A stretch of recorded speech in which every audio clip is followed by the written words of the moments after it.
The thoughts, opinions, and general overall shades thrown on High at 9 News are those of the individual speakers and not those of High at 9 News, its audience, or its advertisers. The statements made do not constitute medical, legal, or financial advice, and for advice tailored to your specific situation, please consult with a licensed professional.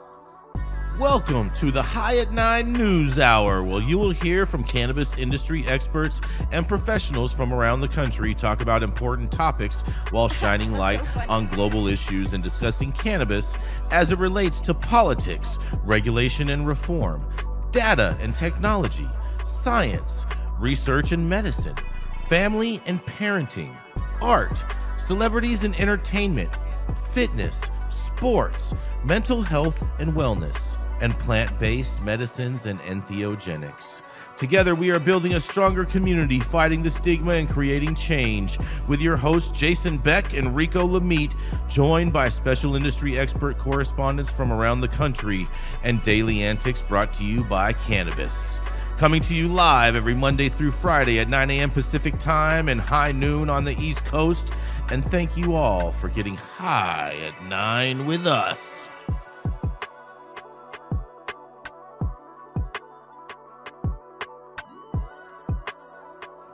Anybody? Yeah. Oh, yeah. Good morning, everybody. That's right. It's Tuesday, March 18th. And today, that's right, you guys, it is National BioDiesel Day. Nice. Yeah, man. I love me some BioDiesel. I love me some BioDiesel. Yes. That sounds woke, Jason. It sure does. Maybe to sheep it sounds woke. What? Exactly. See what I did there? Confuse and deflect. Yep. It's also, speaking of wokeness, it's also National Sloppy Joe Day. Sleepy or sloppy? Sloppy. I mean, he's sloppy and he's sleepy. Man, which started that day. It's the man. Jason loves him a good man. Yeah, well, pause. Yes, he does.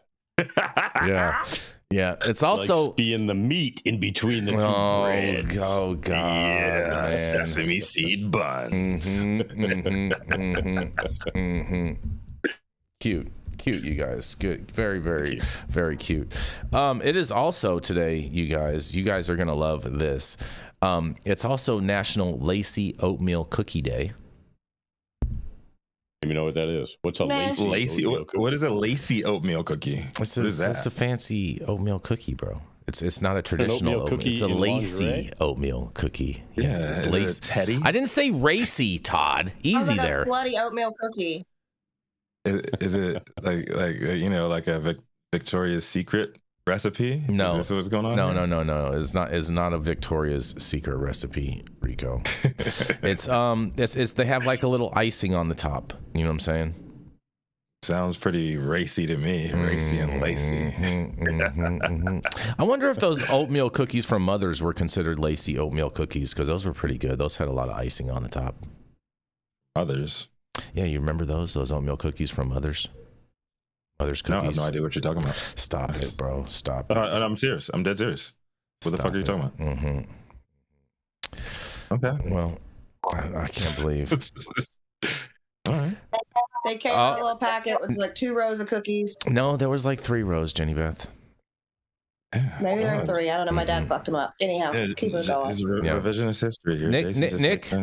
Nick and the C word are saying that I am correct, that those are Lacy oatmeal cookies. Maybe there's like one of those Mandela effect things, where we are in an alternate timeline because the world really ended in the year 2000. Stop your ridiculous gaslighting, Rico.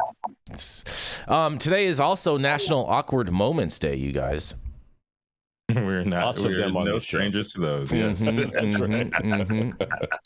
It's like Rico's story today. My story. Okay. It's also,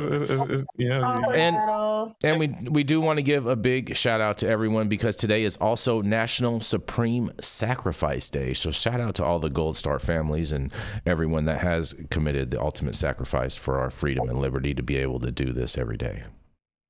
Except the loser ones. Yeah. Wow. The ones that are. He's quoting our God president. He's just quoting our God president. So leave Todd alone. I can't believe quoting the king. You guys are crazy. It's also quoting the king. It's also National Ag Day. So shout out to Big Ag.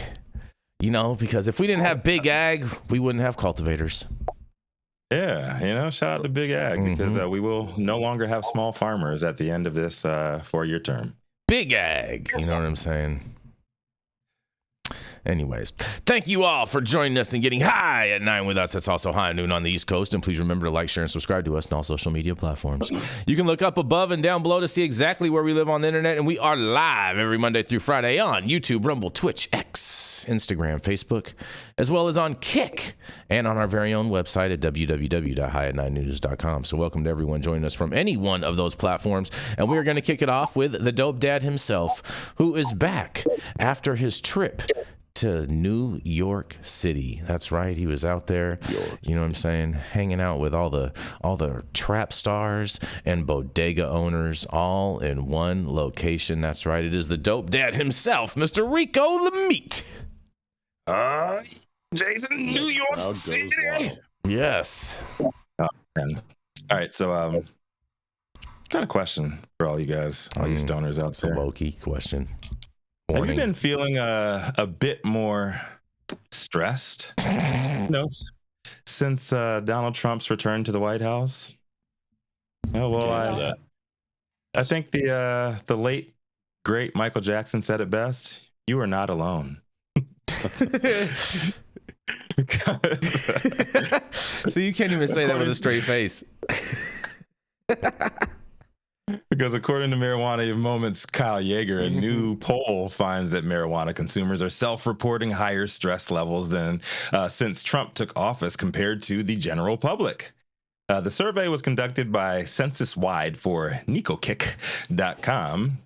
Involved interviews with 2,005 Americans, pro-pot users from March 7th through the 10th, and it shows that 65% of frequent cannabis users and 64% of regular cannabis users have experienced increased stress, about 10 percentage points higher than the overall population. According to Yeager, it is unclear what exactly accounts for the outsized stress of marijuana consumers under Trump's second term. But of course, he has his views.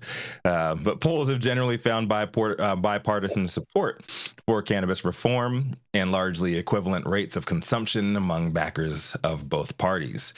The survey also found that 37% of frequent users, 34% of regular users, and 21% of occasional users reported using cannabis or other substances such as alcohol and tobacco to cope with their stress, compared to 15% of the general public.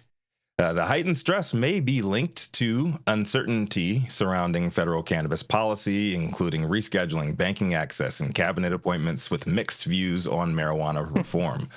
While Trump has expressed past support for marijuana policy changes, his administration includes officials with anti-cannabis views, potentially complicating reform efforts. Additionally, new HHS Secretary Robert F. Kennedy has voiced concerns about high-potency marijuana, and Trump's DEA nominee has raised alarms about its risks as well. These factors contribute to anxiety among cannabis consumers, despite bipartisan support for legalization. Meanwhile, Trump has also reiterated his stance on harsh drug policies, including executing illicit drug dealers. Now, I don't know how to classify this study, this poll, other than in the woefully obvious waste of time and money category of polling shit just to poll. Of course, cannabis consumers are more stressed than usual because an outsized number of us are pro-freedom, pro-access, and surprisingly pro-democracy. And all three are currently paused after being exposed by unelected co-president Elon Musk and Doge to be anti-Trump wastes of money. But you know what? Boy. Elections have consequences. America overwhelmingly voted for Trump's return and all the stressors that were sure to come with it. You motherfuckers forgot what it was like those last 2 years of Trump's first presidency, and it is what it is. He is our president, like it or not. And if you're feeling a bit more stressed about life today than you did a couple of months ago, support your local supplier and smoke a little more weed. I'm Rico Lamitte, the dopest dad on the street for High at 9 News. I think that's the best advice you've ever given, Rico. That's pretty funny. That's pretty funny. It's pretty funny, Todd. You know, Why am I so tall in the frame? I feel like this is just marijuana moment self-projecting. Well, they It got is. This is a ID money they have left. Yep. Projecting what? Thank you, Jenny. Yeah, this is admittedly a lot more slanted than marijuana moment usually is. I'm like, dude, like he said in the article, like Kyle said in the article, well, there is no real link. There's no, or is it right here? Yeah, he says there's no true link to it, but here's what I think. Mm-hmm. I think it is linked to all this other stuff. This is why, like, smoking more weed, because that's what we do. That's what we do when we're stressed, is we smoke more weed. Just leave it at that. Well, it could also be, I've noticed in the last, year, 6 months or so, there's been a lot more people that are searching for those real high limonene strains that are going to give you that fucking cerebral, anxious head high. So, maybe it's the return of those cultivars. People have been asking for GG4s again. Fair point, Jenny Beth. I think point. The whole GG4 lawsuit was woke, and it needs to be rescinded under Trump, and we need to bring back Gorilla Glue. I'm not keep things sticky. Obviously, none of you guys cultivate because GG4 is a maker. Like, farmers are bringing that back, not because of requests, but no, I was saying bring back the name. Yeah, bring back the name Gorilla Glue. No, but I think Jenny meant terpenoline dominant strains like hazes and There we shit. go. Yeah. Cool. You mean like the Jack For the Herrera's? consumer side, they're requesting it, which is weird. Really? I mean, it's not weird. I think those strains are awesome. I'm a big terpenoline dominant strain fan or chemovar fan, and we can't find shit out here in California. Hold on a the West second. Coast. Did you say? But you go to the East Coast, and that's literally 100% of all of the real, like, underground cool weed is all terpenoline dominant strains. It's all hazes. Well, I have anxiety, and that shit will run me through a brick wall. Did you say chemovar, Saman? Chemovar, chemical variant, chemovar. Listen, I hate that word. No. It's just how he pronounced it. Like chemovar, Cultivar is another word. Chemovar specifically talks about the chemical composition of these plants. Interesting. Mainly. Interesting. Very, very interesting. Cultivar. I think her at the bar. The chemo profile is the cannabinoids and terpene profile combined. Yeah, there you go. And exactly. Okay. And look at this knowledge. Obviously, the gradients of cannabinoids have a lot to do with the terpenes that we're going to find in specific plants. Well, I think this story is a whole lot to do about nothing. And I'll tell you what, I sleep so much better every night knowing that Donald Trump is our president. I just feel so much better and safer at night. It's so great. Embarrassing. Jason, what do you think the terpene profile on a nothing burger is? It would be nothing, Jenny, because there would be no terps because it's nothing there. You should extract the beef tallow out of it. What do you have? Do you have anything to say about this, Yarrow? You've been pretty quiet, a little. You know what I'm saying? He had a big day yesterday. It was St. Patty's Day. It was. Big day, yo. I mean, that's my side hustle. I spray my face green and I put on this little hat and these buckled shoes. So I was really busy bringing joy and festivities to the levities and the, it was really hard. I mean, people had me carrying these big bottles of Guinness that from, size adjusted, they're like huge for me. It's like an average person carrying a 55-gallon drum. Did you drink out of the Guinness boot? I'm just blown out, bro. Yeah, you are blown out. Did you ride into the White House in Conor McGregor's front pocket? A bunch of people wanted to touch my 4-leaf clover. It was just a lot. Boy. Oh, you have a 4-leaf clover, huh? Did you find the gold? Where's the gold? Yeah, where'd you drop the gold off at? I told them there was no gold in my 4-leaf clover. He slid down Conor McGregor's pocket watch. Oh no, you know what it was? He stopped back at Fort Knox to go replace the gold before the live stream. Very central. It was a lot. Leprechaun ain't easy. Ain't easy. Oh boy. That's pretty good. Well, this was a cute little wokey little story, Rico. And I know, right? It's like a lot more woke than I thought it was going to be. I mean, but I'm not surprised that you chose to cover it. I was surprised. I was like, really? Like, there's no real connection to this, but I'm going to go ahead and tell you what I think this is. Okay. The one question that I have is he said that like they polled 300 people, a little under 300 people. I want to know what 2005 people. I want to know what states these people were polled from, because I'm willing to bet it was all pulled from Liberalville, and one of the qualifications that you had to have in order to qualify to take the poll is colored hair. Purple hair. Wait, Liberalville? Yeah. Are you talking about like the East Coast and the West Coast where all the economic activity is? No, I'm talking about no, there's Liberalville out here in California too. Plenty of them. Yeah, that's the West Coast. Yeah, that's called the West Coast, Jason. That's on the left side of your map if you're looking at it. Liberal. But you're aware. Known as Liberalville. Yeah, you're aware of these Liberalvilles.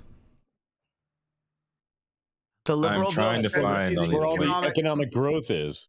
Yeah, it's hard for me because like you got these liberals and they don't know anything about how to run a good government, and yet there they are, these liberal enclaves or these like economic powerhouses to the country, like on the left and the right side of the country, these coastal economic hubs. And of course they don't know anything because they're liberals, right? And they maybe even think that people should go to college and educate themselves and all that stuff, and yet they just keep contributing to the GDP, even though they're not part of the GOP. I don't know what's going on around here. It's crazy, ain't it? Yeah, perfect example. Los Angeles, which has bankrupted themselves again. Well, I was talking about private enterprise.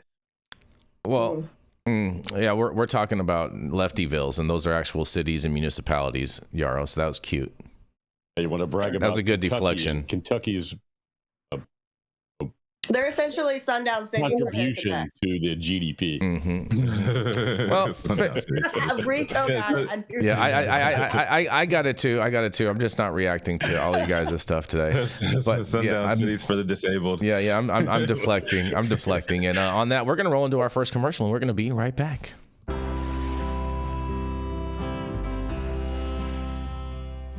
Oh man, your knees still bothering you, man? Yeah, my left one, And I'll tell you what, I've been using this new CBD cream, and it works like a miracle. CBDs? I done heard about them CBDs. I was out there on them Twitters the other day, and I heard they get you high as a kite. Well, not this stuff. This stuff is tested. Every batch, all the way through, pharmaceutical grade. And in a GMP certified facility, so you're not going to have to worry about flying high. GMP certified? I might have to try some of this out. Where am I even find this? You go directly to aimhighhemp.com and they will ship it to your door right away. Test it. It's not a name, it's a promise. Old man look. I mean, if I yes, and we're back, you guys. We're back. We're back. If you were in an old person's home, is that right, Yarrow? I would kick it with you guys. All right. Fair enough. They got the killer CBD. Yeah, we got all of our stuff is tested and approved. Yeah, right. So up next, he's known for smoking the best weed in the world, and having more love, support, and affection for America's 45th and 47th president than his own wife, his children, and possibly even Elon Musk. Coming to the stage is the Sultan of Spin himself, Mr. I am so right, I can do no wrong, Jason Beck. It's all true, Rico. It's all true. You know what I'm saying? It's one of the things about being right. You know what I mean? You know, people, whether people want to admit it or acknowledge you're it. on the right, you never get left out, right? That's right. Well, let me tell you something, because the industry is easy there. The industry is totally screwing up again. You know why? Because of my headline, you guys. That's right. My headline reads, Major Tax Revenue Job Creation Cited in Renew Push to Legalize Marijuana in North Carolina, you guys. And I'm saying this because they're starting off with major tax revenue, and we already know that when you start off with that as being the premise of a bill, you already know you're setting yourself up for failure. But nonetheless, after 8 decades of what North Carolina Representative Jordan Lopez, Democrat, has called a wasteful and destructive failure, he filed a bill on Monday to end the state's prohibition of cannabis. That's right. House Bill 413, titled the Marijuana Legalization and Reinvestment Act, lays the groundwork for the state to join dozens of other in legalizing the use and sale of cannabis, including a system to regulate and tax it.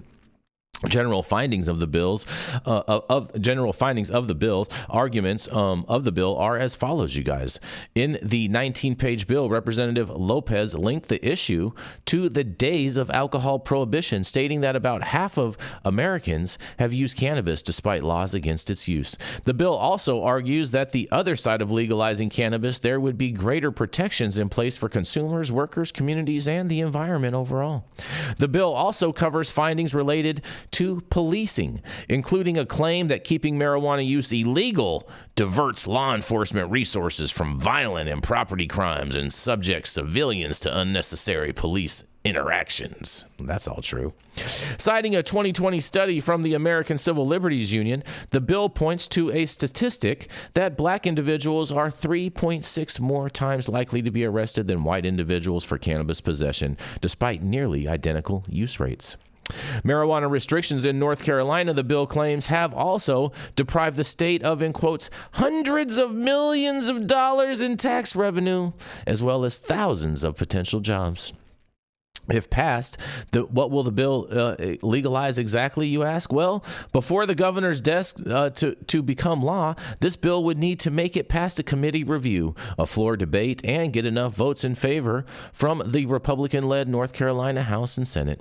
That said, if the bill were to pass as is, it would make it lawful for any person aged 21 and older to possess, consume, ingest, smoke, grow, use, possess, transport, and purchase cannabis, so long as they abide by possession limits. It also set limits, including that a person could not lawfully smoke cannabis in public space, you guys. Well, what if it's THCA? In addition to these personal use changes, the bill would also create a system of taxation and regulation, which would, among other things, that's right, you guys, control production and distribution under a system of licensing and taxation, include lab testing, secure packaging, clear potency labeling, and education on risks on and how to use responsibly, impose possession limits of 2 ounces if a form of non-concentrated cannabis product, and 15 grams if it is concentrated cannabis, and no more than 2,000 milligrams of THC and 6 cannabis plants would be allowed at your house.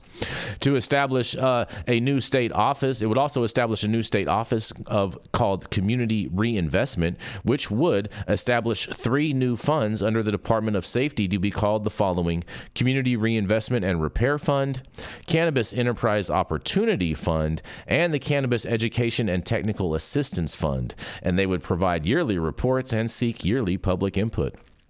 It would also impose penalties on personal cultivation of cannabis if it, 1, is located in an area that is viewable by the public, including from another private property nearby, and 2, is not done with precaution to keep the plant secure and away from people under the age of 21.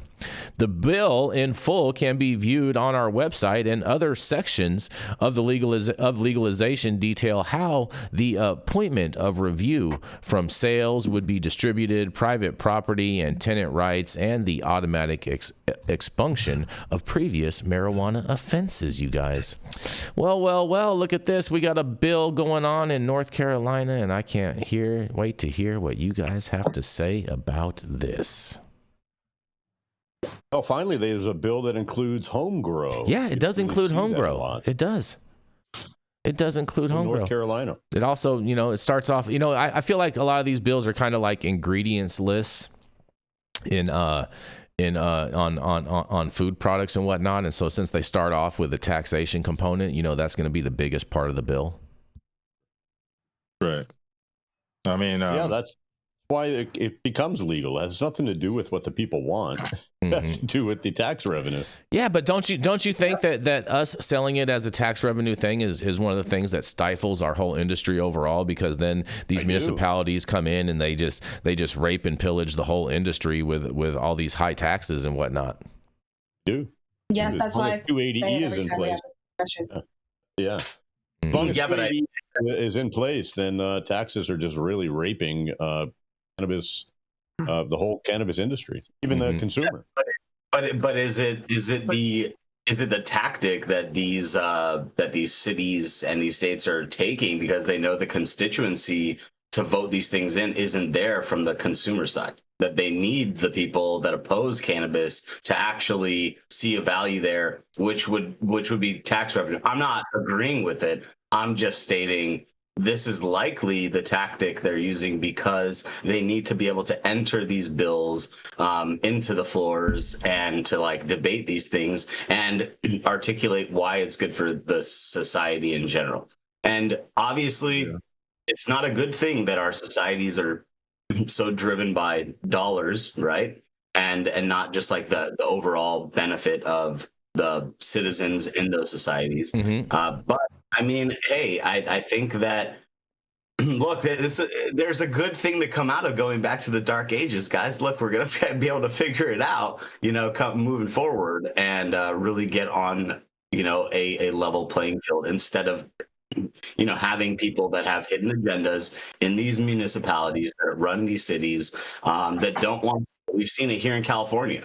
We've seen the aggressive approach from cities to stop or to stifle the growth of cannabis, dispensaries or cannabis brands per se in these places. So it's crazy. I just think it's crazy. Money aside, it's about moving forward as a society. Let's move forward. Let's worry about all the money all the time. Tax revenue is great, but getting people off of pharmaceuticals is better. Getting people healthy and outdoors again is better. Gathering within community. The last time I checked, the pharmaceutical industry didn't really have a community that these people are gathering around each other to feel better, to talk about the important topics. I mean, that's part and parcel of why the cannabis community is such a global movement, because we are a glol community. We are tethered together through this struggle.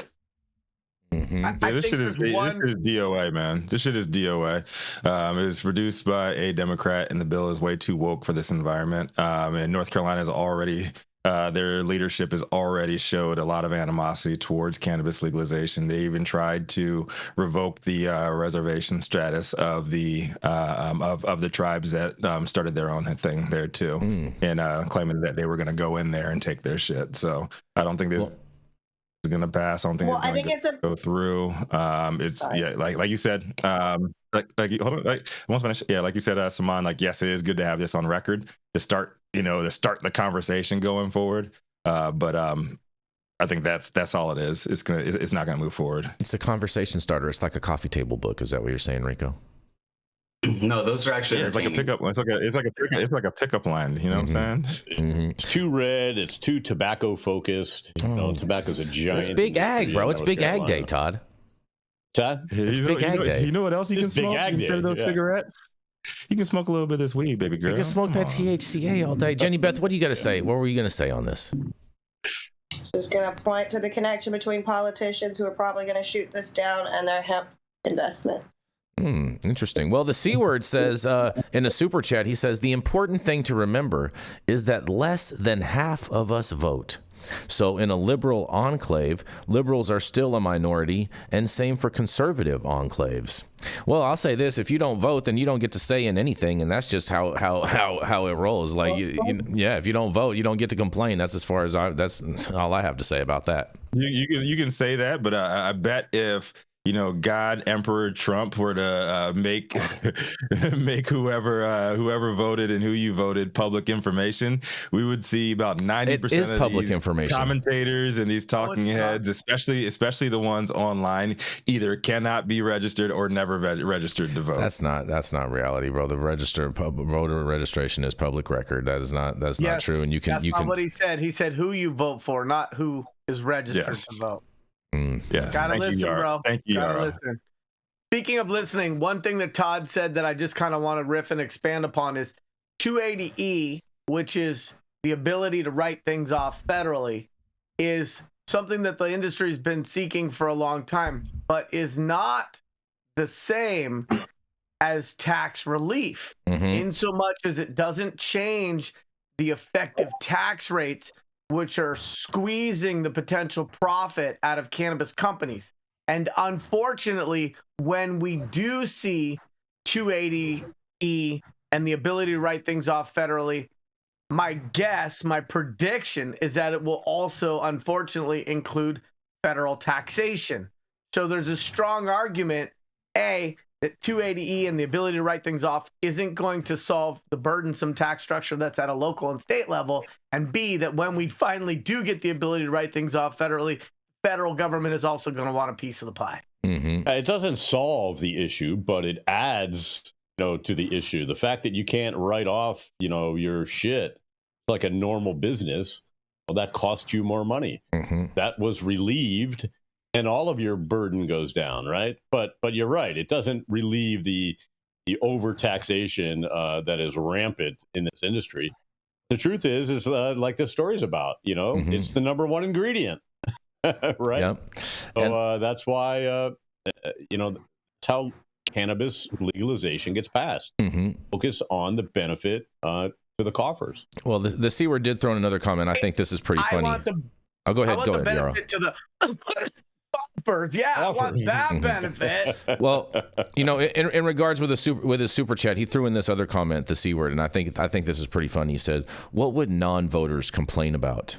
Their guy didn't lose." I think that's pretty funny. I don't think non-voters have the right to complain. I agree with you. They have no right to complain. Exactly. But that'd be taking away their freedom of speech, Jason. I know it's not. That's not taking away their freedom of speech at all. It's just telling them that they don't have the right to complain. They can complain all they want. They just don't have the right to.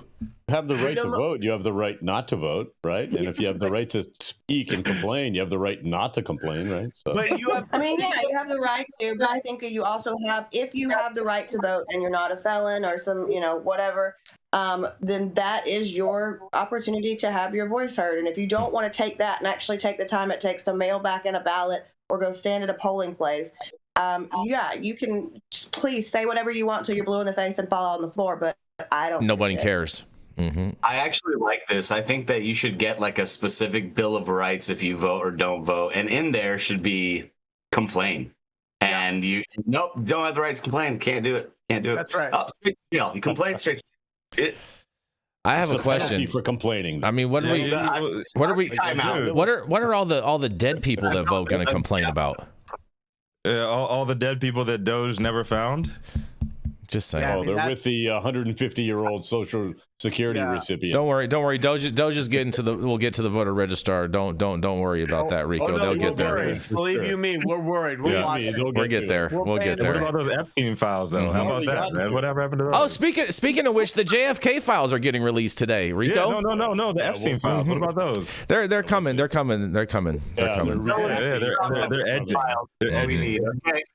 Well, this has been a fun conversation. We're going to keep this train rolling. We're going to roll right into the golden voice himself, Mr. Todd Denkin. He's the founder of DigiPath Labs and of the Smuggleverse, where you can purchase all of your digital dank for all you metaverse heads. That's right, it is none other than the golden voice himself, Mr. Todd Denkin.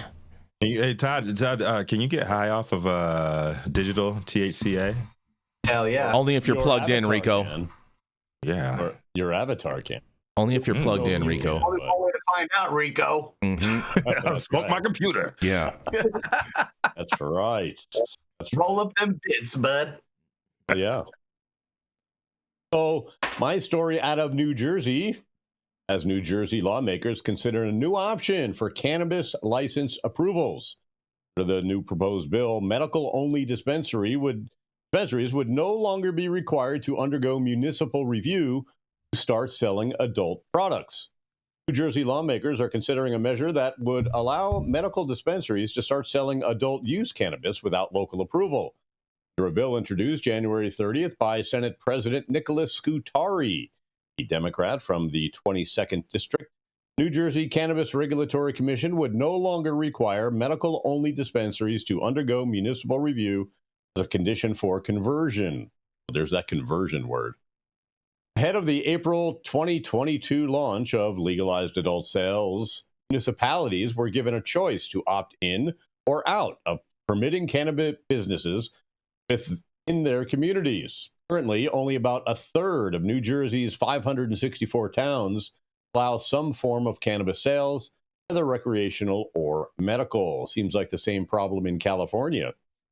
State law also grants towns the ability to impose separate licensing or endorsement requirements when it comes to the number of legalized businesses, locations, or times of operation.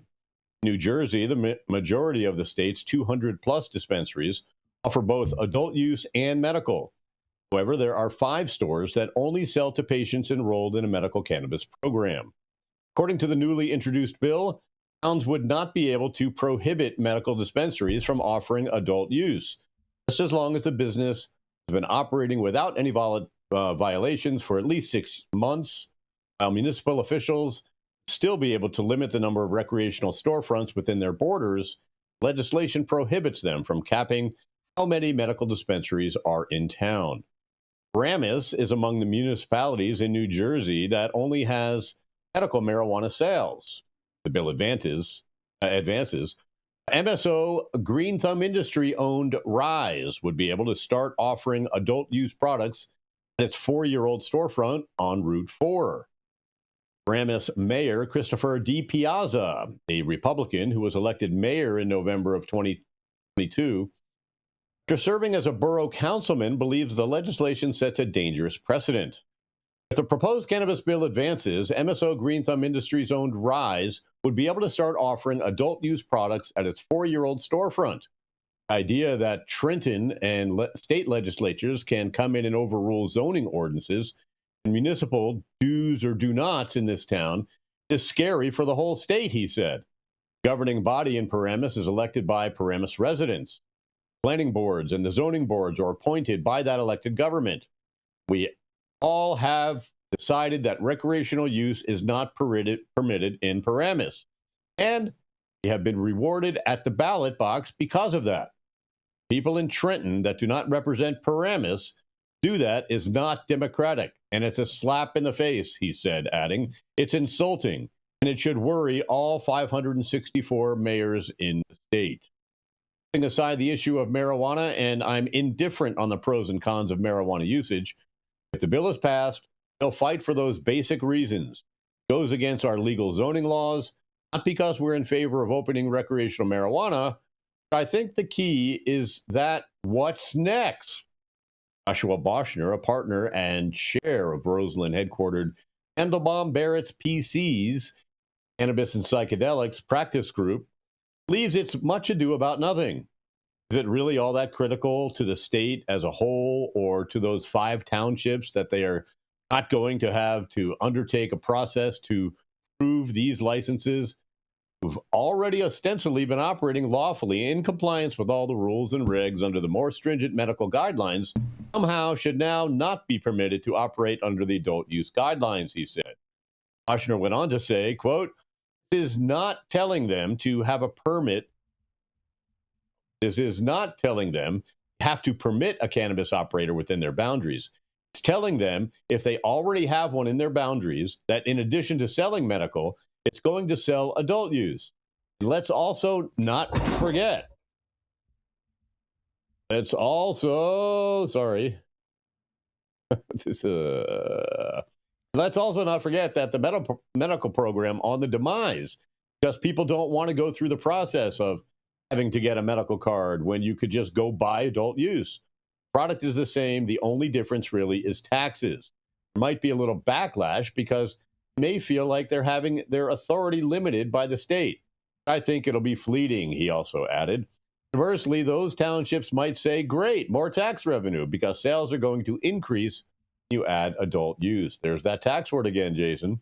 Delays in the municipal approval process and issues with real estate are among the biggest reasons why conditional license holders request application extensions, CRC has said. After that, funding has been cited as the main cause, according to the agency.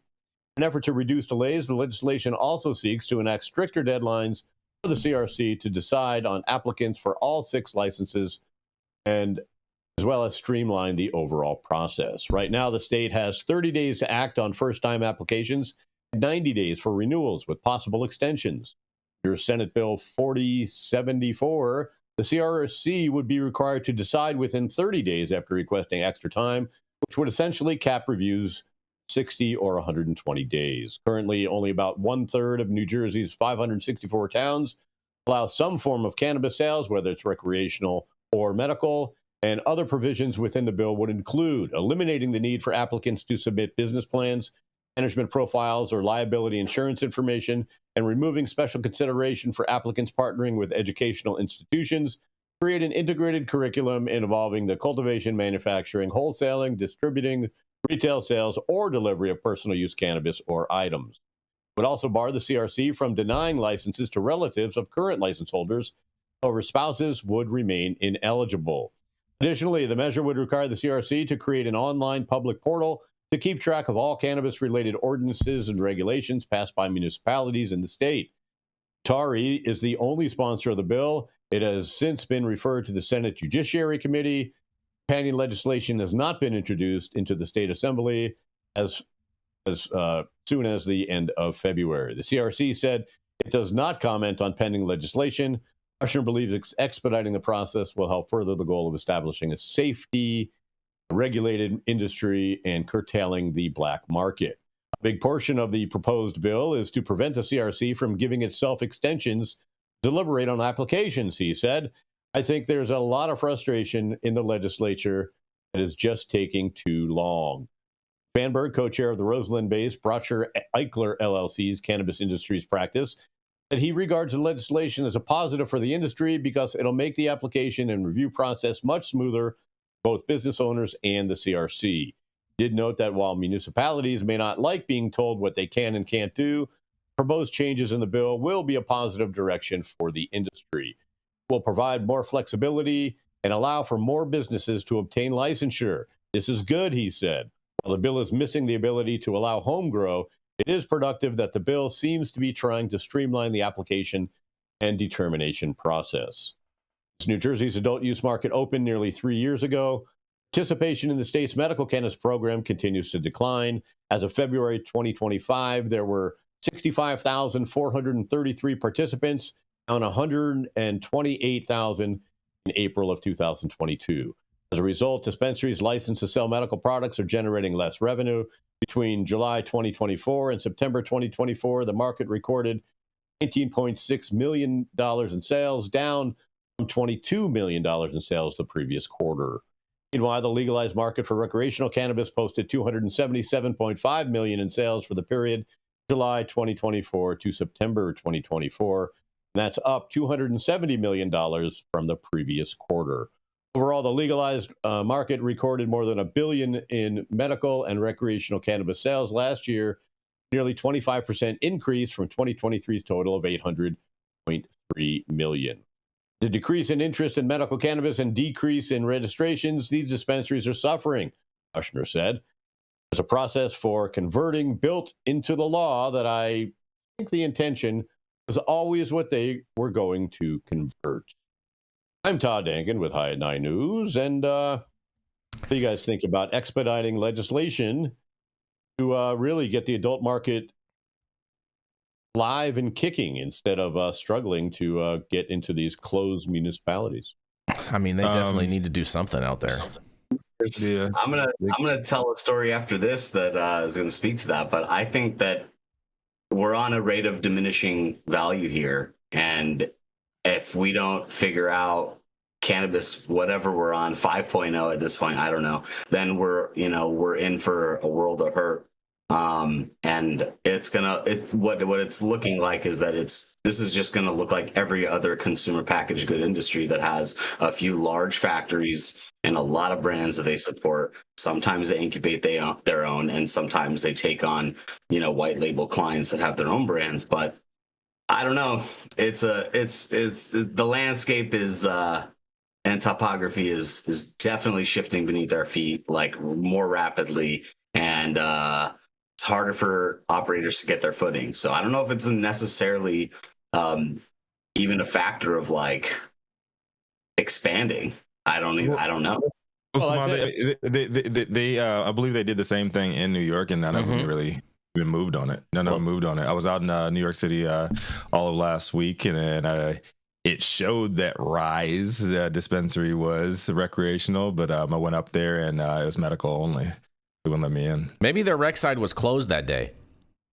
Let's say something as hopefully as spicy and controversial as I can muster, which is that local control has been a terrible model. Yep. And while local control has allowed for policies to be approved because it allows these deserts and lack of access, and so we've gotten more buy-in from these holdout areas, it's created these vast swaths of areas where there is no access to regulated cannabis, whether it's medical or recreational. Local control has been terrible in every market because we look at New York, we look at California, we look at New Jersey, and we've got this entrenched, not in my backyard mindset. I mean, we've even covered places in Colorado. And so you've got these mature markets or markets that have substantial contributions because of their positioning in the unregulated market historically, and local control has fucked it all up. Because if you can't access cannabis, then you're going to access cannabis without going to a storefront. And so local control, anti-taxes are probably the two biggest factors in why regulated cannabis hasn't been as successful as the promise of regulated cannabis was presented to be. It's terrible. It's absolutely terrible. And when we think about like, oh, is that not, shouldn't the people have their voice? There's a lot of policy where there is not local control. There's a lot of great public policy where there's no local control. And so, in California, the CHP goes on any freeway they want. Doesn't matter what local you're at. You're being regulated by the CHP. The military doesn't. We don't have local control.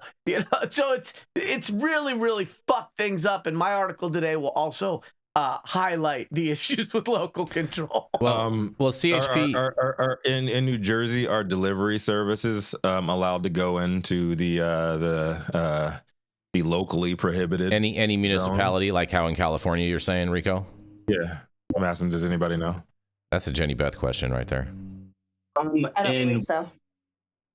In what state? I wonder if it would work better in New Jersey because I wonder if it would work better if it were allowed there because New Jersey is so small, right? I don't believe so, and I'll tell you why, because I have some people there. We were working on a project in Elizabeth, and I know that they still are in a local control area that's prohibitive. And they buy from an unlicensed delivery service. Yeah. Interesting. The trap lives on and the trap survives, you guys. As long as there are laws, there will always be the trap. Especially with all these high taxes. But I will say that New Jersey, that I think they do need to force the hand of all these local municipalities to get them to kind of move swifter and be able to enact sensible policies, whether these local municipalities like it or not. Because if they're allowing for medical sales, there's no reason that they shouldn't allow for adult use sales, because it's all the same form of commerce happening in the same type of establishments. It's just ridiculous. But they got literally exactly the same. We're like, well, cannabis is bad, right? But we understand if your kid's sick, or we understand if grandma has cancer, and so we, I was literally on the heartstrings. Yeah, that's gateway legislation talk. No, but it's not. The commerce isn't the issue. It's that one of them is so much more highly taxed. It's like, why that, and that goes back to the previous conversation. It's like, if there's so much more tax dollars, why aren't people moving on? It's not that. It's that these things aren't sensible, right? And the other part of the coin is that if personally, this is my personal opinion, if we can go back, I would love for this to still be medical. That was the best time in all of our lives for cannabis. Well, it was medical. Yeah, 215 days. And Amendment 20 days in Colorado, and all of the medical legislation that passed in most of these states before recreational caught hold. But the point being is that, like, just being a patient, you get so much more rights as than just being an adult using the substance. And we see that exactly what you just said, Jenny. There could be the most hardcore stance against cannabis in the most tough municipality ever, but grandma turns up with cancer and they're like, cool, give her the cannabis, and now she's got to give up her gun. No, she doesn't. No, she doesn't mention it. They put that unconstitutional, Todd. I think so. I think that there's precedent now to say that you don't have to give up your gun, Granny, but you shouldn't have to take chemo to take care of your, your cancer or whatever the case may be. You should have options. But that just proves that this is so misaligned, right? There isn't congruency with like health benefits and this tax dollar situation. That is the problem with our society in general. It's that profit over the health of people, and we see it in our food supply. We definitely see it in our cannabis supply. It's not getting better. And it's because the way that we as a society look at things. It's not just the government and them kowtowing to corporations. It's that we don't support and impose our own citizenry will to like say, hey, no, you need to be a good actor. And, there's great apps out there that are trying to help that situation, right? There's apps out there that are like, you could scan a product and it'll tell you if it has seed oils in. I think these things are great for society, but the problem is systemic at the corporate level. They're not going to give us anything better until we demand it. And stop. Saman, you make such a great anti-capitalism argument there for somebody. Oh boy, and shout out to Big Ag. We're gonna go to a commercial break. We're gonna be right back. To be such a supporter of God Emperor Trump. Oh God, stop the ridiculousness. It's a pretty oxymoronic statement, Louise. I'm Cole Preston, and today I'm at Blue Island Beer Company for the premiere of my mini documentary on legalization policy in Illinois.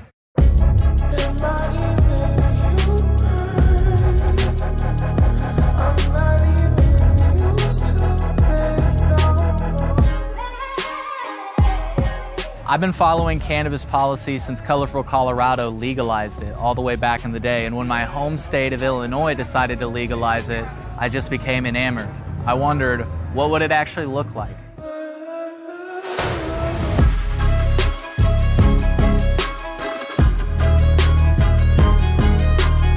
If you'd like to see how Illinois fell short in achieving meaningful reform in their cannabis policy, you can watch my mini-doc now at colememo.com/mini-doc.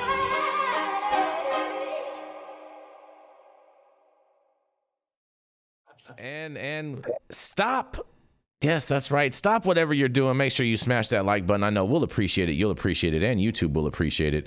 Also, make sure you subscribe to the channel if you're not subscribed already. And all of the articles that we cover on today's show, you can read directly on our website at www.high9news. And a quick little teaser for tomorrow's show. We are going to be covering this paperwork that was released. It's been floating around social media or whatnot in regards with the 40 tons case and whatnot. And so we will have a full discussion on all of this tomorrow. I spoke with Corvain yesterday over the phone in regards with this whole situation, and he is also going to be speaking on it on Wednesday at Hall of Flowers. And so make sure you tune in tomorrow and catch everything on that. I just ordered the summertime strawberry salad when added steak on top here at Anna's.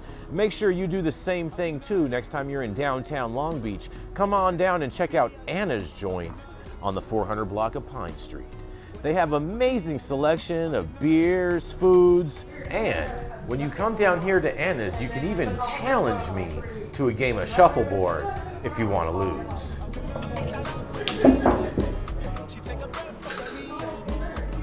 Did you get that? So, next time you're in downtown Long Beach on Pine Avenue, make sure you stop by Anna's Joint on the 400 block. Not only do they have Anna's Joint, this restaurant and bar, but they also have the amazing deli next door. And then next door to that, they have a very exotic flower shop. You may want to stop by and say hi.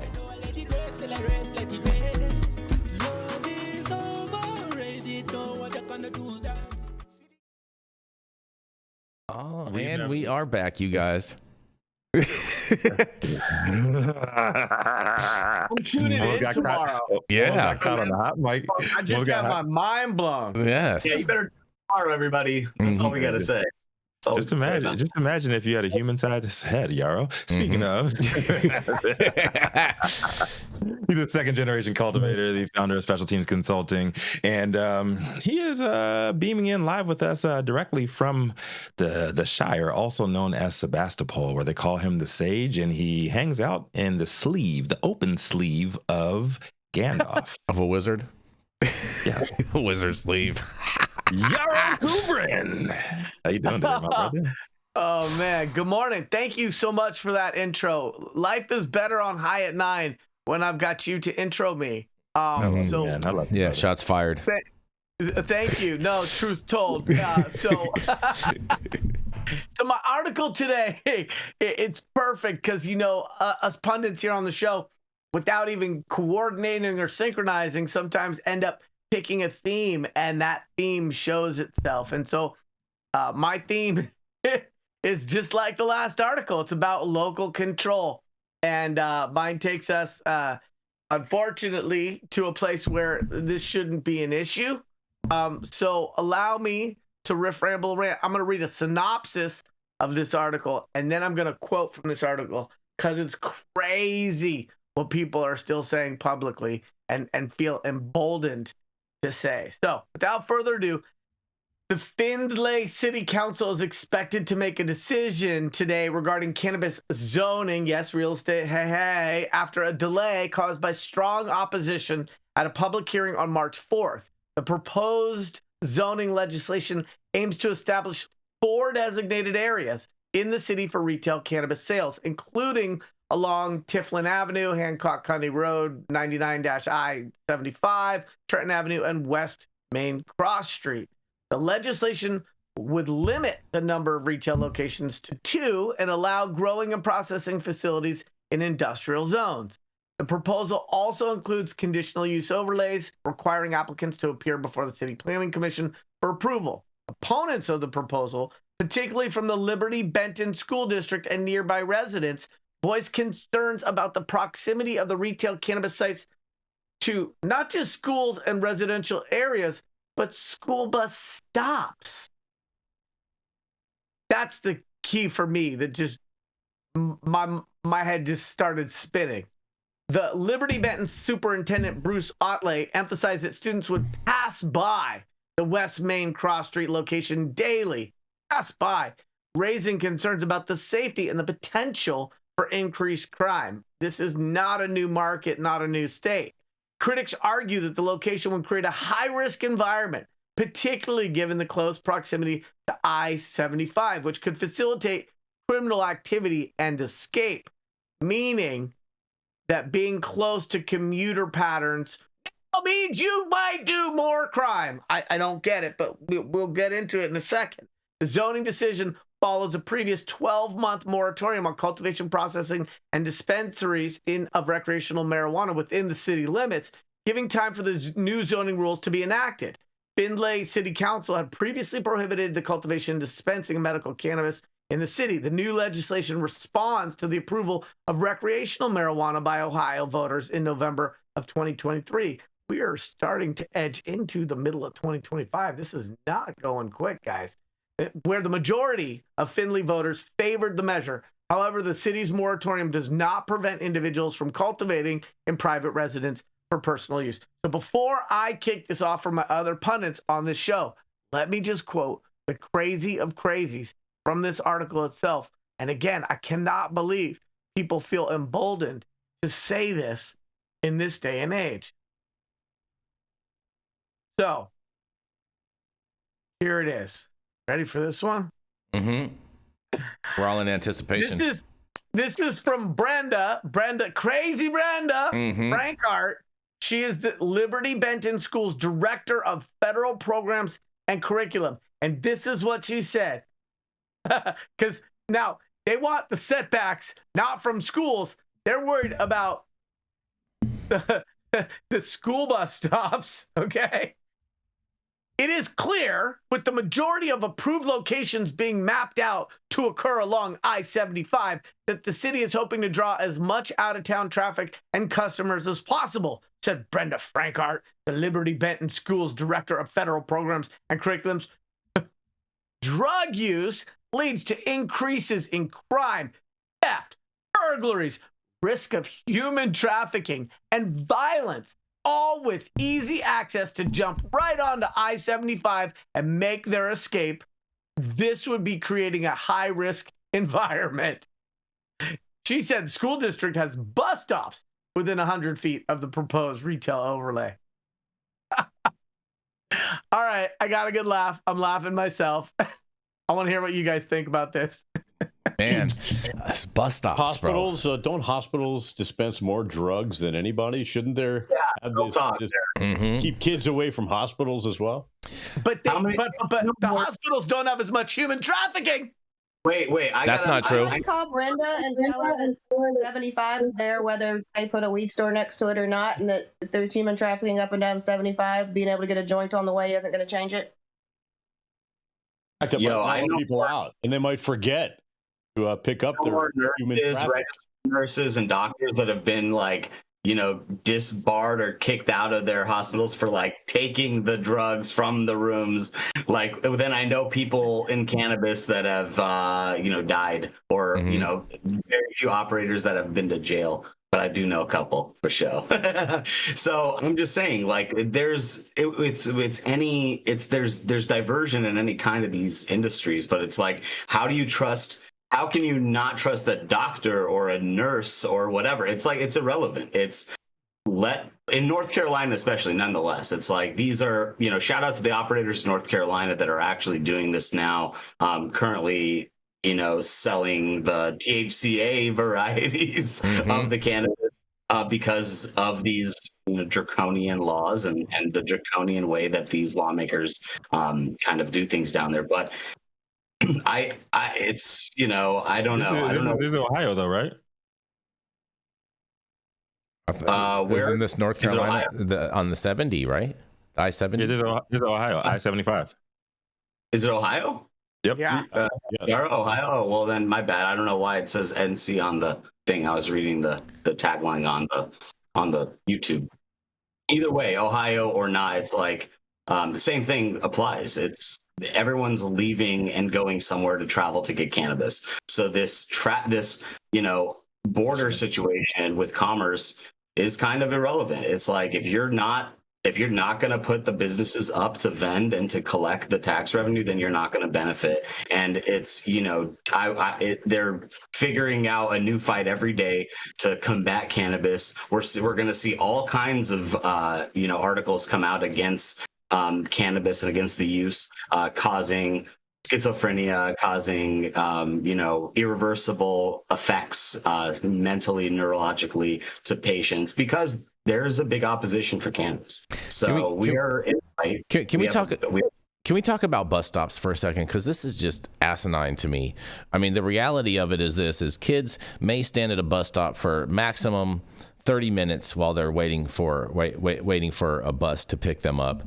And as soon as they're dropped off by school, it's not like they're hanging out at the bus stop. They're going to wherever they're off to. They're like, we're out of here. You know what I'm saying? And so this is just so ridiculous that they're even considering bus stops as being a prohibited use spot. Is just, where do they come up with this, man? Who's giving them this? This must be like some reclaim from Project Sam or something. Well, the idea that whenever they try to push dispensaries into industrial areas, dispensaries are like commercial, right? They're retail. Saman talked about, the CPGing, the evolution of this industry. And so if we're going to pay exorbitant taxes, but we're asking to be treated like a regular business, regular businesses get to be put in zoning that aligns with the activity of that regular business. Doesn't make any sense to cluster dispensaries in retail environments. It's actually, I mean, in industrial environments, it's actually an incongruent use that's not great for the other industrial businesses in those areas because it brings in traffic, parking considerations, more foot traffic.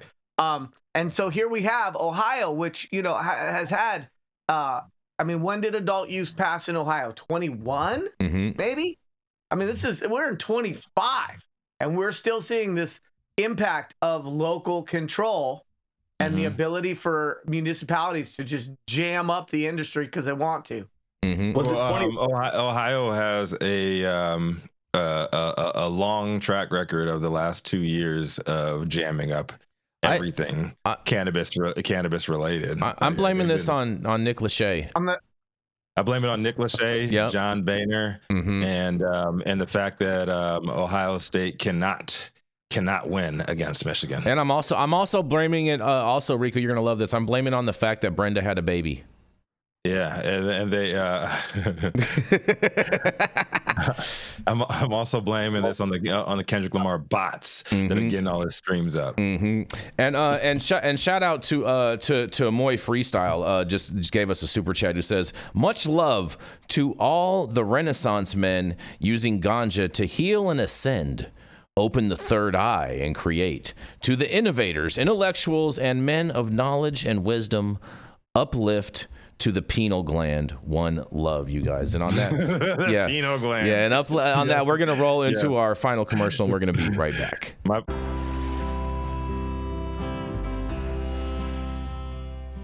Oh man, your knees still bothering you, man? Yeah, my left one, you know? But I'll tell you what, I've been using this new CBD cream, and it works like a miracle. CBD? I done heard about them CBDs. I was out there on them Twitters the other day, and I heard they get you high as a kite. Well, not this stuff. This stuff is tested. Every batch, all the way through, pharmaceutical grade, and in a GMP certified facility. So you know you're not going to have to worry about flying high. GMP certified? I might have to try some of this out. Where do I even find this? You go directly to aimhighhemp.com and they will ship it to your door right away.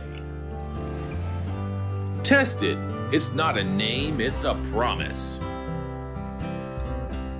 Yeah, I was happy to see the other brand out there. And we are back, you guys, and we are going to roll right on into Miss Jenny Beth Dills. She's the founder of Kind Cannabis and of Justice Served, a 501c3 that helps justice-impaired individuals help get their life back on track, you guys. And she's shaking her head, and she's not feeling too well today, so please send her some love. It is none other than Miss Jenny Beth Dills. In bed? Yeah, Jenny Beth. Yeah, I'm in bed. Hell yeah, I am. It doesn't look like it. Jenny Beth. Like Adam Sandler in bed. Yeah, in bed with Jenny Beth. So, hey. Chris Brady's getting excited right now. All right, so I was gonna do a story. I decided to do an original instead because all the ones that I found, none of them had all the information that I wanted. So I did a little research, compiled some stuff, and you guys get to read my shit today. In a significant legal development, a California cannabis retailer's attempt to challenge the state's unionization law has been dismissed. The U.S. District Court for the Southern District of California ruled that the retailer's operations violate federal marijuana laws, thereby invalidating their challenge under the unclean hands doctrine. This ruling underscores the complex legal landscape cannabis businesses navigate. Caught between state legalization and federal prohibition, California mandates that cannabis businesses enter into labor peace agreements with bona fide labor organizations as a condition of state licensure. The state's cannabis industry faces additional challenges. As of December 31st, 2023, nearly 15% of California's cannabis operators were in default on their sales and use tax obligations, totaling approximately $189 million. Furthermore, 15.4% of retail licenses defaulted on the cannabis excise tax, amounting over $54 million. These financial strains are compounded by competition from a robust illicit market. A 2019 audit revealed nearly 3,000 illegal marijuana businesses operating in California dwarfing the legal market and undermining license operators. In response, the California legislature has introduced a series of bills in 2025 aimed at reforming the cannabis industry. Proposals include allowing licensed cannabis businesses to sell industrial hemp products, adjusting excise tax rates, and strengthening enforcement against unlicensed operators. Additionally, measures are being considered to permit micro businesses to ship medicinal cannabis directly to patients, enhancing access for medical users. Worker protections are also focused with proposed requirements for cannabis employers to secure workers' compensation coverage. There are also a move to accelerate psychedelic research for veterans by streamlining approvals for DEA-registered studies. As these legislative efforts progress, stakeholders are closely monitoring their potential impact on the future of California's cannabis market. The outcome of these reforms could significantly influence the industry's trajectory in the upcoming years. And this is important because Ember is actually the company. Their holding company is called Control Alt Delete, which is cute. So CAD is Ember, if you're familiar with that dispensary group. And they were trying to alleviate some of their requirements and some of their stress and some of their financial strain, because as we're looking at, we have tax issues, we have all these things. But the Unclean Hands Act is like really interesting because basically if you're breaking federal law, no court has to intervene to help you out in any situations. I've seen it happen in Colorado. A girlfriend of mine had a dispensary they were opening in the early days with her boyfriend at the time. He went in, took every piece of furniture, everything out of there, stole all the money. She sued him with a very beautifully prepared lawsuit, and the judge said, "This is cannabis. I'm not ruling in it." So I think it's interesting to me because it kind of goes to show, like, as we have to fight back to some of these municipalities and some of the state licensure requirements, it depends. Like, you're really going to not want this judge. His name's Todd something. I'll have to go look back in the original article, but he's still in the position where he's not going to rule for this because we're breaking federal law. So I'll throw it back to you guys, but I just found that one interesting, and it's a pretty monumental ruling if you are considering anything litigious in the cannabis space. I want to hear Jason, Mr. Union Buster himself, comment on this one. So this is a California case. Am I correct, Jenny Beth? Mm-hmm. Okay. Yes. So and Ember, Jason. And they're basically saying that the paperwork in regards with the collective agreements that cannabis operators have to engage in to bring unions on once they hit certain amount of employees or certain amount of whatever, that they have to do that. And they're saying that they shouldn't be forced to do that because they are a federally legal business. Am I correct on this? No. They're saying that it violates their rights. The state is trying to make them unionize, and they're saying, then the response was, "You're not federally legal. Fuck you." Because of the unclean hands provision, we don't have to help you and intervene in anything for you. Okay. You gotta put your listening ears on in the morning. I was trying to follow along. I was trying to follow along, Jenny Beth. Jenny, it's not fair to say he has to put his listening ears on. It's a cognitive decline of a middle-aged man. Easy there. In Gen Z rhetoric, what Yarrow was saying there is, okay, boomer. I think this is very interesting, the ruling, because I don't think that any cannabis businesses should be subject to being forced to unionize or whatnot. I think it's totally ridiculous, and it totally is an unburdened nuisance that they are forced to, and you know, these municipalities should be ashamed of themselves, and the state should be ashamed of themselves for forcing this upon business operators and whatnot. But it's a disappointing. But they do force it on other businesses, so it's not. It is parity with other businesses. It is absolutely a burden on the cannabis industry, and the unions don't have the cleanest hands. There's some murky. They don't. Well, what about the fake unions that we were talking about last year, especially here in California?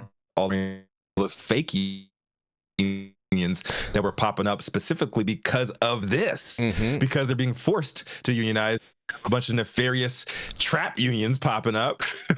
Like, I mean, I'm not mad at that. Here's my Cash App. Pay your dues. Pay your dues through Cash App.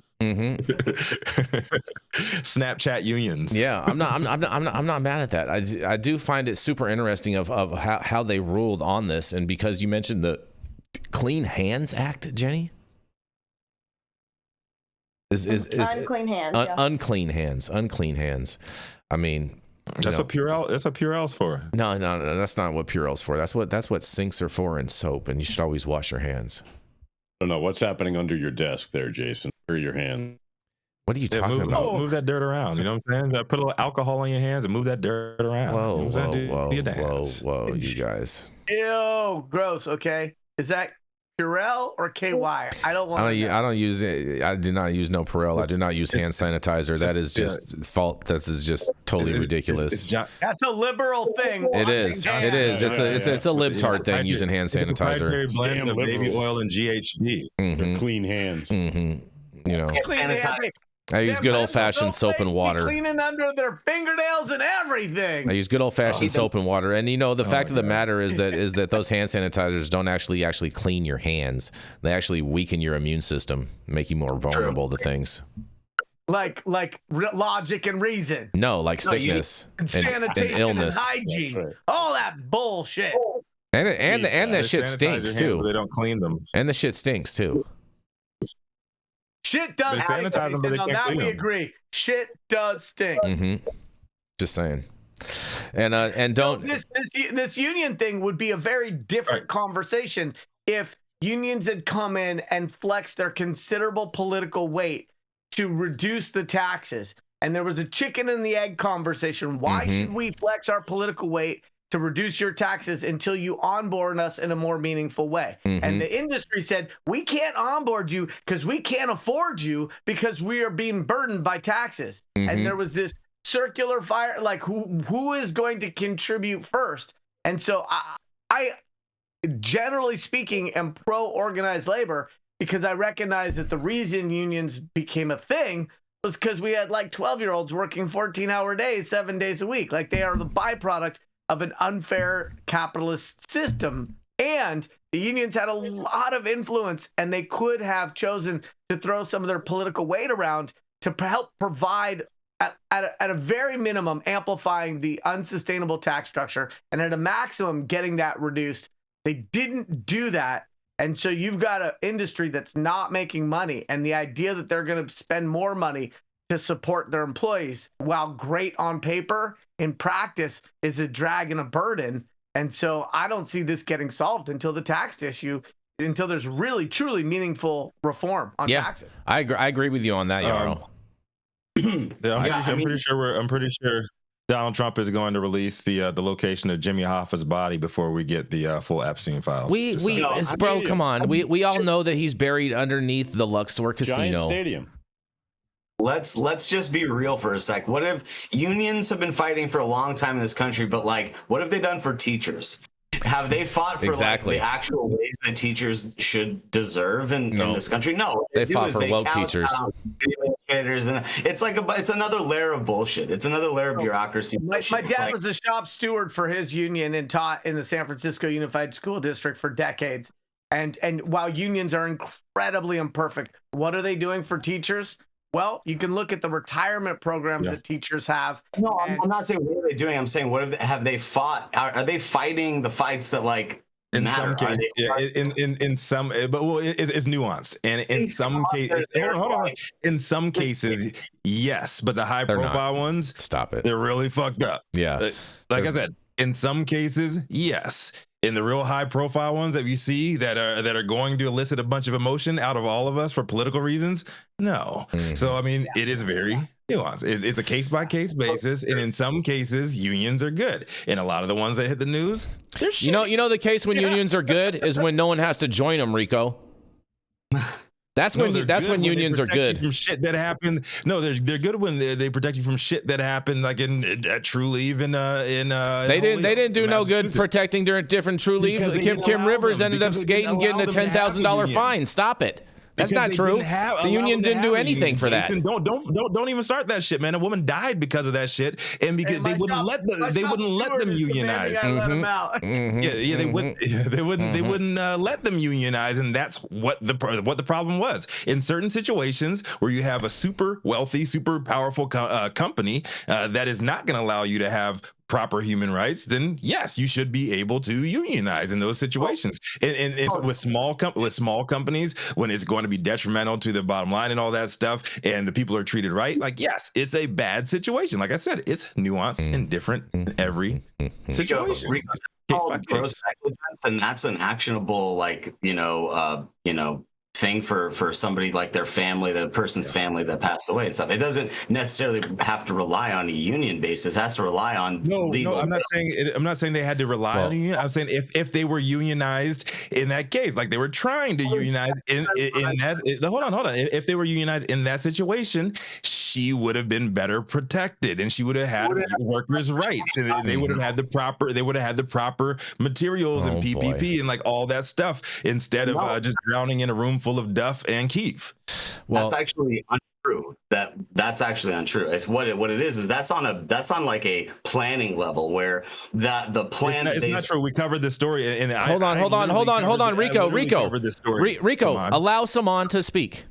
Just saying, like that's on a level of like, on like the operating side, and on like the planning and construction side. So when you're building these things and you have to have like a C1D1 and a hazardous occupancy for a hazardous process, that is the kind of stuff that they're looking for to like say, hey, no, you don't meet this code. So those are code bases, and that's not a union thing. The union isn't fighting for new code, but it's an industry in general. Well, I'm just in any case. Yeah, no, I'm talking about this specific case. A union would have protected her and the workers. I'm not saying every case. I'm saying this specific case because True Leave came in there. Hold on, because True Leave came in there and got the whole town revitalized, the entire town, and gave them all these fucking jobs. So they let them do what the fuck they wanted to do. They let them skirt a bunch of zoning and regulations issues, and what they get off with, less than a $10,000 fine. That is a total atrocious thing. But the point is, there's nothing in place right now for that specific thing. For saying that keef or whatever, it's dust, and those things are highlighted in NFPA regulation because those things are hazardous, right? Those are fire hazards even. So it's all just a matter of shit like this happening, and regulations become stiffer. There was a time in this country, like, if anyone's ever read Upton Sinclair, I'm just taking it back a little bit here, but like those times change because things happen, and the food industry had to come up with a whole, heap of regulations to make sure food was safe and people weren't like getting hurt at these facilities. So it's just a matter of time, but that wasn't a union protected thing. That was just like that was a need and evolution of the system that needs to happen. Like I said, the unions are there to negotiate the deals when things arise. They're not there to lay out these things to prevent accidents from happening. But we have OSHA. Okay. Hold on, Rico. Speaking of evolution, let's evolve into Saman's story, Rico. Yes. All right. Up next is the man, the myth, the legend. He is an extraction pioneer in the game. He's been in over damn near 2 decades, and I don't know if he's in Colorado. I don't know if he's in California. I don't know if he's in Texas. I don't even know if he's alive right now or just projecting himself from the astral plane, because he is a projection of God himself. He doesn't believe no man runs him or his body or any of his bodily functions, but he is here to break us off with the last story of the day, none other than Saman John Connery Razani. What do you have for us today, my man? My body, my choice. That's, Whoa, easy there. I have an interesting story out of one of our favorite Midwestern town or states, rather, from the Detroit Free Press reporting. Adrian Roberts reporting. The recreational marijuana price drop again in Michigan. Boy, it's getting tough out there. What it means for the industry. The price of recreational cannabis in Michigan continues to decline. Excuse me, guys, 1 second. Thank you. Continues to decline, and businesses, especially growers, are struggling as a result. The average retail price for an ounce of recreational marijuana flower dropped to $65.21 in February, down nearly 30% compared with $91.94 in February of 2024. And continues a trend of prices generally declining since sales started in Michigan in December of 2019. According to a recently released monthly report from Michigan's Cannabis Regulatory Agency. The growers are really struggling right now to recoup the cost of cultivation, Robin Schneider, executive director of the Michigan Cannabis Industry Association, said. So essentially, they can't sell it for what it costs to grow it. So I'm anticipating we're going to see a lot more businesses fail this year. There's so much product in the system, the prices may continue to fall. Total sales of recreational marijuana products in Michigan dropped in February to 241 million, down from 247 million in January and 259 million the same month a year ago, according to the report. Even as the total volume of products sold was higher last month compared with February of 2023. So more sales and less money. Not good. Sales typically fall in January and February, Schneider noted, and she expects that number will bounce back a little with the cannabis holiday 420 coming up next month and an expected boost from summer tourism in Michigan. While declining prices, among other factors, have led to some recent high-profile closures of grow facilities such as PharmaCann's cultivation center in Warren and Flourish's facility in Adrian, there are more retailers and processors in Michigan compared with last year. For example, the California-based brand Muhammad's, one of the most popular sellers of vape pens in Michigan, according to recent analysis by the cannabis market intelligence firm Headset, recently opened its first dispensary in Michigan in Detroit. Hosting a grand opening celebration last weekend, the store located on 7940 Michigan Avenue joins more than 50 cannabis dispensaries operating in the city. Michigan is the nation's largest market by units sold and is expanding rapidly, driven by growth in Metro Detroit and Southwest Michigan, according to a recent report examining the U.S. cannabis industry in the winter of 2024 to 2025 by LeafLink, a wholesale cannabis buying platform. Michigan has the highest sales per resident compared with all other states where recreational cannabis is legal at $327 per resident, fueled by strong retail access and competitive pricing. LeafLink said, the next highest state is Nevada with $271 per resident, with the national average of sales per resident is $97. Interesting stats there. Michigan hit a major milestone earlier this year by surpassing $10 billion in sales in January, which is a big deal for such a small state. Some highlights here. The average retail price for an ounce of recreational flower dropped to $65, as we said, down from $91, so 30% compared to this time last year. And the total sales in Michigan also dropped in February as from the year before, and more products were sold. So as we're seeing these patterns form here, what are we to do as an industry? What are we to do as brands? And, there's more density now in some of these places with other well-known brands in other states. So as this trend continues and things start to consolidate more, what are we to expect? And what do you expect? I'd love to hear your thoughts. Ohio seems to be a running theme of today. Yeah, right. Ohio and their misfortunes. An easy path to starting to right the ship is to open the damn market up and stop suppressing people's freedom to operate in the damn state. It's been doomed from the jump, and your prices are failing, your regulations are failing, you're still using a bunch of outdated language when it comes to save the children bullshit. Ohio's in trouble. Yeah, Ohio's in trouble, man. Yeah, just these big producers. I mean, if the other states open up and allow for the interstate commerce, then things will obviously ease up for some of these producers there. But what does that do for everyone currently? I mean, it's like the prices are just going down. You can't even recoup. So you're going out of business. You're closing up shop.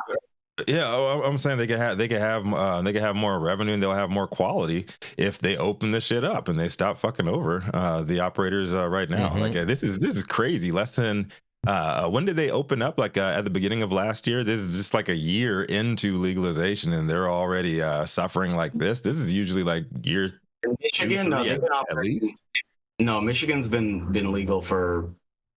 Oh shit! This is Michigan. I apologize. I was talking about Ohio here. Yeah. Shout out to. I'm sorry. You got the state wrong. You guys are both flip flopping on states today.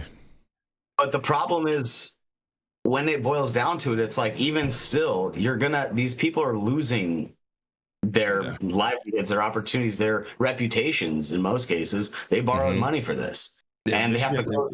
There's way too much, right? The federal government isn't helping the situation. So like where's the austerity measures for these operators? It's like they're just allowing the failures, right? So that is something that is the most atrocious thing, I think, from an insider's perspective, is that like everyone else in every other industry, especially banking, right, gets bailed out by this government, and we can't even just get an unfucked system here on a singular level where there's just commerce and cannabis, and that's it. There's no bifurcation. There's no nonsense. It's on the bright side, $65.21 for an ounce. That's stuff that I mean, maybe if you're smoking Blue Dream, bro, but don't nobody else want to smoke that shit. Michigan is looking like the Midwest Oregon right now. The Mids West. Yeah, looking like Midwest or Oregon. They have a lot in common as far. Yeah, they have a lot in common as far as geographical connections, and then just the glut of product out there. Like, it's not looking so good, man. Not looking so good. The best thing Michigan has going for it is that it's cold out there, and so that does preserve the terps out there. That's the best you don't have to spend money on flash freezing either. You have toss that shit outside. Any final thoughts on this, Todd or Jenny? Yeah, I mean, let's also not forget what happened with Michigan, right? A lot of failed operators who are failing in places like California because it was oversaturated, run their happy asses in places like Michigan and stuff like that when it opens up. So it's like, it's like when Colorado first kicked off and everybody's like, I want to go somewhere where weed's legal, and the only place people knew were Denver. And now there's 9,879,200 people in fucking Denver growing weed. Yeah, I mean, like, you can't just frog hop from unsaturated place to unsaturated place with the same failed business practices and business models, flood that out, and then be like, oh shit, we did it again. Jenny, point 2, is that a little person? Stop it. Yarrow. You have any final thoughts on this, Todd? Oh, not really. I think Michigan's a mess, like most other states. Man, I love Michigan. It's one of my favorite states. It's the gateway to the East Coast. Yeah, that's right. White Gucci in the streets all day when I'm out there in Detroit. You know what I mean? I'll never forget, and I'll tell this story a million times. We were out at MJ Biz, and one of my trapper buddies was out there, and from Detroit, and he said, "Oh shit, that's that nigga right there. We seen him in the hood." Pointing at Jason. Yeah. Yo, Jason wasn't lying. Yeah, I tried to tell you, bro. They call me White Gucci in the streets out there in the D. They call this man White Gucci. Yeah, facts. True story, man. This is one of my favorite MJ Biz moments over the years. And on that note, we are way over time. Thank you all for joining us for another episode of High 9 News. You can catch us live weekdays at 9 a.m. Pacific, high noon on the East Coast. Big shout out to the super fans getting their comments posted live on the big screen. We had a couple today. Yeah, Jason, who we had? Moy freestyle and the C word. Yeah, so thank you guys so much. Moy freestyle. Thank you guys so much. We love y'all, and big love to our live audience and online supporters catching us across all media platforms. Tuning in each day to the headlines of chaos, also known as the developing cannabis industry. Our fed correspondent team tuning in from all over, even from their beds today, bringing us much needed variety of perspective and your respected opinions to the table. Our production team, Cloud Media Partners, all the sponsors keeping our lights on. AV struggles to a minimum, as always. Cannabis Sativa L, the reason why we show up to read these stories every day. Thank you too. It has been Tuesday, March 18th, 2025. The show's over. You've all been blessed with the top industry headlines. Hope it was enough for you to pop in your pipe, pack that motherfucker and smoke at least until tomorrow. My name is Rico Lamitte, the dopest dad on the street for High 9 News. And we're gonna pop things out to the sickly